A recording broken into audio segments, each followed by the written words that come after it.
किम सेरोन की रहस्यमयी और चौंकाने वाली के पीछे छुपे हैं ऐसे राज जिन्हें जानकर आप सदमे में रह जाएंगे। क्या किम सू ह्यून भी इस खतरनाक रहस्य का हिस्सा है? इस घटना ने सिर्फ फिल्म इंडस्ट्री ही नहीं बल्कि फैंस, मीडिया और सोशल मीडिया को हिलाकर रख दिया। हर तरफ अफवाहों की बाढ़, डर और शक की अंधेरी परतें फैल गई। क्या यह केवल एक दुर्भाग्यपूर्ण हादसा था या कोई गहरा, खतरनाक और सोची समझी साजिश? आज हम खोलेंगे हर उस राज को जो कभी सामने नहीं आया और जिसे जानकर आप अपने होश खो देंगे। कोरिया के टॉप 8 और बेहद लोकप्रिय एक्टर्स में शामिल किम सू ह्यून इन दिनों लगातार मीडिया और सोशल मीडिया की सुर्खियों में है। शायद आप में से कई लोगों ने उनका वायरल प्रेस कॉन्फ्रेंस क्लिप देखा होगा, जो इंस्टाग्राम रील्स और यूट्यूब शॉर्ट्स पर हर तरफ टहलका मचा रहा है। अगर आप इस केस के पीछे की पूरी कहानी से अनजान हैं, तो चलिए शुरू से जानते हैं। किम सेरोन एक प्रतिभाशाली और युवा कोरियन एक्ट्रेस थी जिन्होंने इंडस्ट्री में अपनी मेहनत और लगन से जगह बनाई। वे केवल 24 साल की थी जब 16 फरवरी 2024 को उन्होंने अपने जीवन को दुखद रूप से समाप्त कर लिया। चौंकाने वाली बात यह है कि यह वही दिन था जब किम सू ह्यून का जन्मदिन भी मनाया जा रहा था। मामला और भी सनसनीखेज इसलिए बन गया क्योंकि किम सेरोन की आंटी ने खुलासा किया कि दोनों एक दूसरे को डेट कर रहे थे। सबसे विवादास्पद और दिल दहला देने वाली बात, उनकी रिलेशनशिप तब शुरू हुई थी जब किम सेरोन अंडर 18 यानी नाबालिग थी। दोनों एक ही एजेंसी के तहत काम करते थे, लेकिन एजेंसी ने किम सेरोन पर असहनीय दबाव डाला और उन पर कानूनी कार्रवाई भी की। इस पूरे घटनाक्रम ने इंडस्ट्री और फैंस में टहलका मचा दिया और किम सू ह्यून अचानक मीडिया की सबसे बड़ी चर्चा का केंद्र बन गए। किम सेरोन की दुख के बाद मीडिया और फैंस ने तुरंत किम सू ह्यून पर दोष का ठीकरा फोड़ना शुरू कर दिया। इस भारी दबाव के बीच उन्हें सार्वजनिक रूप से प्रेस कॉन्फ्रेंस करनी पड़ी, लेकिन जिस एक्टिंग एजेंसी में दोनों काम करते थे उसने इस पूरे डेटिंग ड्रामे को सिरे से खारिज कर दिया। उनका कहना था कि उनके बीच कोई रोमांटिक रिश्ता नहीं था और उन्होंने कभी डेटिंग जैसी कोई बात नहीं की। लेकिन इस प्रेस कॉन्फ्रेंस में किम सू ह्यून ने खुद मान लिया कि हाँ, उनके और किम सेरोन के बीच रिश्ते की सच्चाई थी। उन्होंने बताया कि उस समय उनका hit drama queen of tears release होने वाला था और उन्हें डर था कि डेटिंग की खबर प्रमोशन और शो की सफलता को प्रभावित कर सकती है। इस वजह से उन्होंने इस अफवाह को नकार दिया ताकि उनके पब्लिक इमेज और फैन बेस पर कोई नकारात्मक असर न पड़े। किम सू ह्यून ने यह भी स्पष्ट किया कि जब दोनों डेटिंग कर रहे थे तब किम सेरोन एडल्ट थी, नाबालिग नहीं। उन्होंने बताया कि उनका यह रिश्ता लगभग 5 साल पहले यानी 2020 में शुरू हुआ, जो कि क्वीन ऑफ टीयर्स की रिलीज से लगभग 4 साल पहले की बात है। अब फैंस और मीडिया इस सवाल में उलझ गए हैं कि आखिर एक इतनी मशहूर और टैलेंटेड एक्ट्रेस के साथ यह रिश्ता क्यों और कैसे शुरू हुआ और इसे इतने लंबे समय तक क्यों छुपाया गया। ये घटना शायद किसी ने आसानी से नजरअंदाज कर दी होती, लेकिन इसका असर किम सेरोन की इमेज और उनके प्रोजेक्ट्स पर भारी पड़ा। 2022 में किम सेरोन ड्रिंक एंड ड्राइव मामले में फंस गई, जब उनकी कार एक ट्रांसफार्मर से टकरा गई और पूरे इलाके में बिजली की सप्लाई ठप हो गई। नजदीकी शॉप्स और छोटे बड़े बिजनेस को भी इससे काफी नुकसान उठाना पड़ा। खुशनसीबी रही कि इस एक्सीडेंट में किसी की जान को खतरा नहीं आया और कोई गंभीर चोट नहीं आई, लेकिन इसके बावजूद किम सेरोन को मीडिया और सोशल प्लेटफॉर्म्स पर जबरदस्त बैकलैश का सामना करना पड़ा। उनके फैंस आक्रोशित थे और सवाल उठा रहे थे कि कैसे एक इतनी टैलेंटेड और पॉपुलर एक्ट्रेस इतनी गैर जिम्मेदार हो सकती है। जिन दुकानों और व्यवसायों को नुकसान हुआ उन्होंने मुआवजे की मांग की और उस समय उनकी एक्टिंग एजेंसी ने पूरा खर्च उठाया ताकि मामले का हल किया जा सके। इस घटना ने पूरी मीडिया दुनिया में तूफान ला दिया। हर न्यूज चैनल, ऑनलाइन पोर्टल और सोशल मीडिया प्लेटफॉर्म पर यह खबर वायरल हो गई, लेकिन इसका असर उनके करियर पर सीधे पड़ा। कई बड़े प्रोजेक्ट्स, मूवीज और टीवी ड्रामे रद्द कर दिए गए, जिससे उनके काम और लोकप्रियता पर बड़ा असर पड़ा। किम सेरोन के चारों तरफ उस समय इतनी नकारात्मकता और विरोध की लहर दौड़ गई थी कि कोई भी प्रोडक्शन हाउस या एजेंसी उन्हें कास्ट करने के लिए तैयार नहीं था। उनके अपने फैंस भी गुस्से में थे और लगातार सोशल मीडिया पर उन पर हमला कर रहे थे। लगातार होने वाली साइबर बुलिंग और ट्रोलिंग ने उनके करियर को तहस नहस कर दिया। इस भारी दबाव के चलते उनका एक्टिंग करियर लगभग ठप सा हो गया। किम सू ह्यून भी अच्छी तरह जानते थे कि अगर वे मानते कि उनका अतीत में किम सेरोन के साथ रोमांटिक रिलेशनशिप था, तो उन्हें भी भारी आलोचना और बैकलैश का सामना करना पड़ सकता था। इसलिए उन्होंने इस रिश्ते को पूरी तरह सीक्रेट रखा और कभी इसे सार्वजनिक रूप से स्वीकार नहीं किया। उस समय किम सेरॉन के पास कोई प्रोजेक्ट नहीं था और उनके पास सपोर्ट का कोई साधन भी नहीं था। लगातार पड़ने वाला मेंटल और सोशल प्रेशर इतना भयंकर था कि इसे झेलना लगभग नामुमकिन था। किम सू ह्यून को डर था कि अगर उन्होंने रिलेशनशिप स्वीकार की तो उन्हें भी कैंसिल कल्चर का शिकार बनाया जाएगा। लेकिन इसी प्रेस कॉन्फ्रेंस में किम सू ह्यून ने यह भी कहा कि अगर उन्हें पिछले समय में वापस लौटने का मौका मिलता तो भी वे वही कदम उठाते। उनका मानना था कि उस समय यह सबसे सही निर्णय था।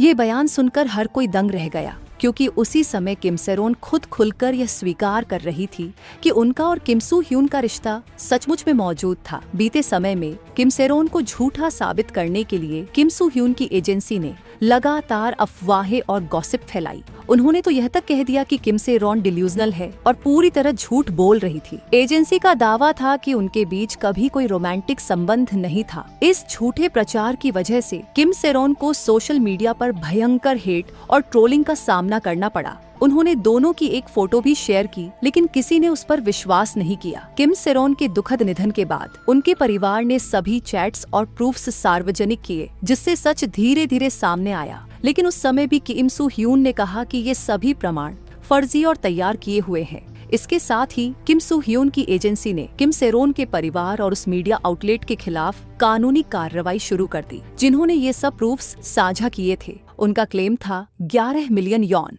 उनके प्रेस कॉन्फ्रेंस में मीडिया को सख्त निर्देश थे कि कोई भी सवाल नहीं पूछा जाए। ज्यादातर पत्रकार चुप रहे, लेकिन एक ने पूछ ही लिया कि किम सेरोन से उनका पहला मिलन कब हुआ था, ताकि यह साफ हो सके कि डेटिंग के समय वह माइनर थी या एडल्ट। इस सवाल पर किम सू ह्यून ने चुप्पी साध ली और सिर्फ अपना स्टेटमेंट पढ़ते रहे, और फिर वह वहां से उठकर शांतिपूर्वक चला गया। माना जाता है कि उनके लॉयर्स और एजेंसी के प्रतिनिधियों ने उन्हें सख्त निर्देश दिए थे कि अगर कोई सवाल पूछे तो किसी भी सवाल का जवाब न दे।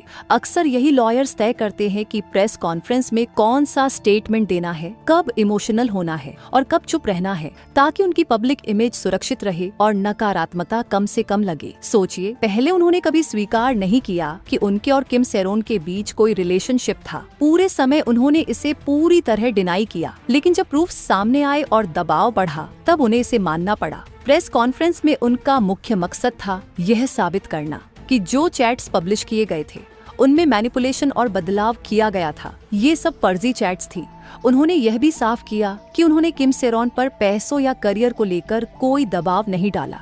इसके बजाय उन्होंने आरोप फैमिली पर लगाया कि किम सेरोन को पैसों के लिए दबाव में रखा गया। अंत में किम सू ह्यून ने जोर देकर कहा कि किम सेरोन में उनका कोई हाथ नहीं है, और यह कि किम सेरोन ने उनके लिए कभी खुशी या इमोशनल सपोर्ट नहीं दिखाया। अगर यह केस कोर्ट तक जाएगा तो शायद और भी प्रूफ्स और सनसनीखेज न्यूज सामने आएगी। और जो हाल ही में दोनों की सीक्रेट तस्वीरें वायरल हो रही है, वे पहले पूरी तरह किम सेरोन के फोन में सुरक्षित थी। उन्होंने कभी भी इन तस्वीरों को सार्वजनिक नहीं किया। किम सेरोन के निधन के बाद उनके परिवार ने धीरे धीरे सभी प्रूफ, फोटो और चैट्स सार्वजनिक करनी शुरू की, ताकि यह साबित हो सके कि वह और किम सू ह्यून असल में रिलेशनशिप में थे। प्रेस कॉन्फ्रेंस में किम सू ह्यून बार बार यह स्ट्रांगली दोहराते रहे कि उन्होंने कभी भी पैसों या प्रोजेक्ट्स के लिए कोई दबाव नहीं डाला। लेकिन इंटरनेट पर अचानक लीगल नोटिस की लहर फैल गई, जिसमें एजेंसी यानी गोल्ड मेडलिस्ट की तरफ से किम सेरोन से भारी सेटलमेंट अमाउंट मांगा जा रहा था। इस दबाव में किम सेरोन ने किम सू ह्यून से मदद की उम्मीद में संपर्क किया, लेकिन किसी तरह का रिस्पॉन्स नहीं मिला। लगातार प्रयासों और संपर्कों के बावजूद किम सेरोन को ना कोई जवाब मिला, ना कोई हल। ऊपर से भारी आर्थिक दबाव और बेरोजगारी ने उन्हें पूरी तरह डेस्परेट और मानसिक रूप से टूट चुकी बना दिया। इसी मानसिक टूटन में उन्होंने पहली बार दोनों की एक निजी फोटो सोशल मीडिया पर शेयर की, शायद ये सोचकर कि किम सू ह्यून अब उनसे संपर्क करेगी। लेकिन किम सू ह्यून ने इसे भी सिरे से नकार दिया। गोल्ड मेडलिस्ट एजेंसी ही किम सू ह्यून की भी एजेंसी थी, और किम सेरोन उस एजेंसी में पहली एक्ट्रेस थी। एजेंसी को पूरी तरह पता था कि उस समय उनके पास कोई प्रोजेक्ट या काम नहीं था, और किसी ने भी उन्हें आगे बढ़ाने की पहल नहीं की। वही किम सू ह्यून तेजी से पॉपुलर और लोकप्रिय हो रहे थे, जिससे परिस्थिति और भी जटिल और तनावपूर्ण हो गई। किम सू ह्यून कोरिया के सबसे हाई पेड और पॉपुलर एक्टर है। इसी वजह से एजेंसी ने पूरी कोशिश की कि उनकी इमेज पूरी तरह सुरक्षित रहे और करियर पर कोई नेगेटिव इफेक्ट न पड़े। यही कारण था कि किम सेरोन पर असाधारण दबाव डाला गया।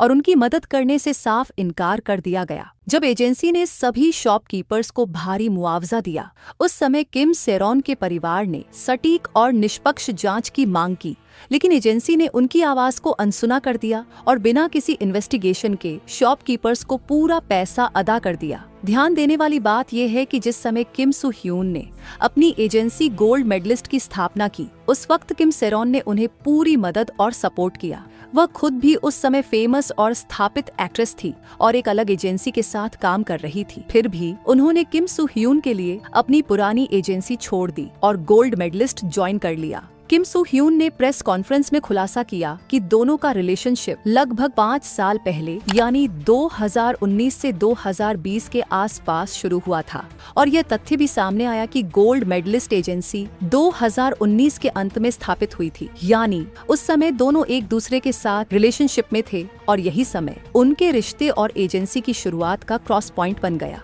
उस समय किम सेरॉन पहले से ही एक फेमस एक्ट्रेस थी, फिर भी उन्होंने अपनी पुरानी एजेंसी छोड़कर गोल्ड मेडलिस्ट ज्वाइन किया, सिर्फ इसलिए कि वह किम सू ह्यून से प्यार करती थी। उनका यह कदम एजेंसी के लिए बहुत फायदेमंद साबित हुआ और गोल्ड मेडलिस्ट की पॉपुलैरिटी और प्रतिष्ठा में तेजी से इजाफा हुआ। लेकिन जब किम सेरॉन को सच्ची मदद और सपोर्ट की जरूरत थी, तब न तो एजेंसी ने और न ही किम सू ह्यून ने कोई हाथ बढ़ाया। वह बार बार एजेंसी और किम सू ह्यून से संपर्क करने की कोशिश करती रही, लेकिन कोई भी रिस्पॉन्स नहीं मिला। इस बीच गोल्ड मेडलिस्ट एजेंसी ने किम सू ह्यून को बचाने के लिए बार बार झूठ और बयानबाजी की।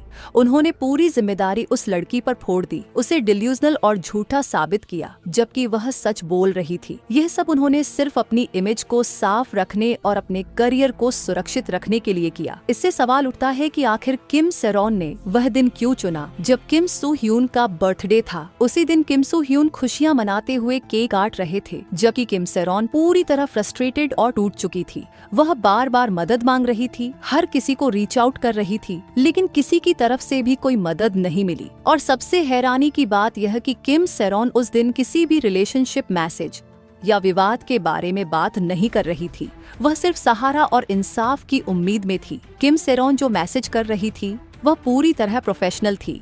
उनके और किम सू ह्यून के बीच एक प्रोफेशनल रिलेशन भी था, क्योंकि दोनों उसी एजेंसी के अंडर काम कर रहे थे। उस एजेंसी की तरफ से उस लड़की पर लगातार भारी दबाव डाला जा रहा था और इसलिए वह सिर्फ सहायता और प्रोजेक्ट सपोर्ट के लिए ही संपर्क कर रही थी। ये बिल्कुल भी रिलेशनशिप को फिर से पैचअप करने या रोमांटिक मैसेज भेजने जैसा नहीं था। वहीं उनके बीच की कई तस्वीरें सोशल मीडिया पर वायरल हो चुकी है। उनमें से एक फोटो 2019 की बताई जा रही है, जिसमें किम सू ह्यून के फोरहेड पर एक मोल नजर आता है। फैंस का कहना है कि 2019 तक वह मोल हटा दिया गया था, जिससे यह संभावना बनती है कि यह फोटो 2019 से पहले की हो सकती है। एजेंसी और किम सू ह्यून लगातार यह साबित करने की कोशिश कर रहे हैं कि उन्होंने कभी माइनर के साथ रिलेशनशिप नहीं किया। उनका दावा है कि दोनों ने 2019 से ही रिलेशनशिप शुरू किया था। उस समय किम सेरॉन 19 साल की थी और पूरी तरह एडल्ट थी। लेकिन यह सब काफी विचित्र और विवादास्पद है, क्योंकि किम सेरॉन और किम सू ह्यून के बीच 13 साल का एज गैप है। अगर यह रिलेशनशिप 2019 से पहले यानी 2017 या 2018 से शुरू हुई होती, तो ये साबित हो जाता कि वह अभी भी माइनर थी और यह उनके लिए इमेज के लिए पूरी तरह से नकारात्मक साबित होता। एजेंसी और किम सू ह्यून इसीलिए लगातार यही दिखाने में लगे हैं कि रिलेशनशिप सिर्फ एडल्ट होने के बाद शुरू हुआ, ताकि कोई भी उनके करियर या पब्लिक इमेज पर सवाल न उठा सके। इस पूरे विवाद में किम सू ह्यून की एजेंसी और उनके परिवार के लोग लगातार किम सेरॉन के परिवार पर दोष मढ़ने में लगे हुए हैं। उनका तर्क है कि अगर दोनों का रिश्ता वाकई अंडर एज था, तो किम सेरॉन के पेरेंट्स ने क्यों चुप्पी साधी। अगर उनकी बेटी पर इतना दबाव और मानसिक टॉर्चर हो रहा था, तो उन्हें पहले ही कदम उठाना चाहिए था। लेकिन किम सेरॉन के परिवार ने साफ कर दिया कि एशियाई संस्कृति में अक्सर ऐसा होता है कि लड़कियां अपने रिश्तों के बारे में पेरेंट्स को पूरी जानकारी नहीं देती। यही वजह थी कि सच उनके फोन और चैट्स के जरिए ही सामने आया और तब परिवार कुछ कर पाने में असमर्थ था। इसके बावजूद जिस एजेंसी पर किम सेरॉन ने भरोसा किया था, उसने उन्हें सहायता देने से पूरी तरह मना कर दिया और यहाँ तक कि उनका एक्स बॉयफ्रेंड किम सू ह्यून, जो उस एजेंसी का एक प्रमुख सदस्य था, ने भी मदद का हाथ नहीं बढ़ाया। इसी मनोरथपूर्ण और दबावपूर्ण परिस्थितियों ने किम सेरोन को इतना इम्पल्सिव और दर्दनाक निर्णय लेने के लिए मजबूर कर दिया। और अब एक और हैरान करने वाली बात सामने आई है। किम सेरोन का पहले भी एक शादीशुदा जीवन रहा, जिसे लेकर मीडिया में कई सवाल और अफवाहें उभर रही है। किम सेरोन के एक्स हस्बैंड ने खुलासा किया कि उनका और किम सेरोन का रिश्ता नवंबर 2024 में शुरू हुआ था और सिर्फ 2 महीने बाद जनवरी 2025 में ही उन्होंने शादी कर ली। यानी शादी से पहले उनका रिलेशनशिप बहुत लंबा नहीं था। शादी के बाद ही दोनों को एहसास हुआ कि यह कदम कितना इम्पल्सिव और जल्दबाजी वाला था और उनके लिए सही निर्णय बिल्कुल नहीं था। अंततः आपसी सहमति से दोनों ने अलग होने का फैसला किया। लेकिन कई लोग दावा कर रहे हैं कि किम सेरोन का एक्स हस्बैंड काफी अब्यूसिव और दबाव डालने वाला था। यही कारण है कि यह तय करना मुश्किल है किम सेरोन ने अपनी का फैसला क्यों किया और क्यों 16 फरवरी का दिन चुना। ये पूरी कहानी हमें दिखाती है कि कोरियन फिल्म इंडस्ट्री का कल्चर कितना जहरीला और टॉक्सिक हो सकता है और कैसे कैंसिल कल्चर किसी इंसान की जिंदगी पर इतना भारी दबाव डाल सकता है कि वह अपने जीवन का सबसे बड़ा कदम लेने पर मजबूर हो जाए। और सच मानिए, अगर यह मामला कोर्ट तक जाता है तो शायद हमारे सामने और भी शॉकिंग, नए और चौंकाने वाले खुलासे आएंगे। तो गाइस, आप बताइए, आपको क्या लगता है किम सेरोन ने अपने इस कदम के पीछे असल वजह क्या थी?